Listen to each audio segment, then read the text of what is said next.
Estamos aquí en el taller de Luis del Luis Car Service. Como podrán ver, estas balatas las pusieron mal. Esta troca se fijan, no frena igual. Esta troca viene siendo una 2016, tiene muy pocas millas, pero las pusieron mal.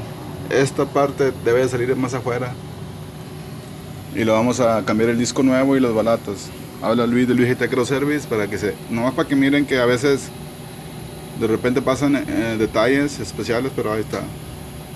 Nos vemos en el próximo video.